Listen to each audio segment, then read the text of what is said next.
দিনের রিমান্ডের মাথায় গোয়েন্দাদের জেরার মুখে চাঞ্চল্যকর তথ্য দিচ্ছেন সাবেক আইনমন্ত্রী আনিসুল হক।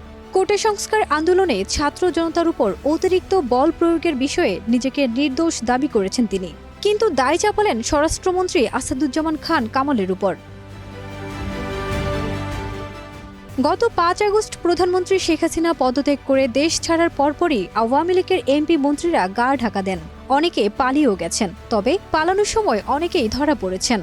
বর্তমানে তাদের মধ্যে গ্রেপ্তার হয়েছেন আনিসুল হক, সালমান এফ রহমান, শামসুল হক টুকু, জিয়াউল আহসান, জুনাইদ আহমেদ পলক সহ আওয়ামী লীগের শীর্ষ কিছু নেতা।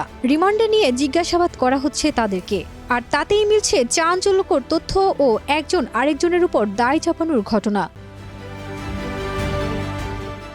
সূত্র জানায়, জিজ্ঞাসাবাদে সাবেক আইনমন্ত্রী আনিসুল হক ছাত্র জনতার আন্দোলনে অতিরিক্ত বল প্রয়োগের বিষয়ে নিজেকে নির্দোষ দাবি করেছেন। তার দাবি, কোটা সংস্কার আন্দোলনের পুরো বিষয়টি তিনি প্রায় নিয়ন্ত্রণে এনেছিলেন, কিন্তু সদ্য সাবেক স্বরাষ্ট্রমন্ত্রী আসাদুজ্জামান খান কামাল পুলিশকে দিয়ে বল প্রয়োগ করে আন্দোলন দমাতে চাইলে আন্দোলন নিয়ন্ত্রণের বিষয়টি ভেস্তে যায়।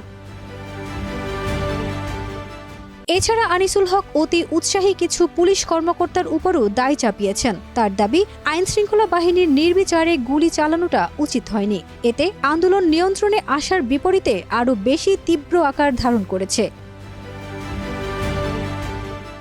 গত ১৩ আগস্ট সাবেক আইনমন্ত্রী আনিসুল হককে রাজধানীর সদরঘাট এলাকা থেকে গ্রেফতার করা হয়। এ সময় তিনি ও সাবেক প্রধানমন্ত্রীর বেসরকারি শিল্প ও বিনিয়োগ বিষয়ক উপদেষ্টা সালমান এফ রহমান মিলে নৌপথে পালানোর চেষ্টা করেছিলেন। ফারজানা নিকিতা, দেশ রূপান্তর।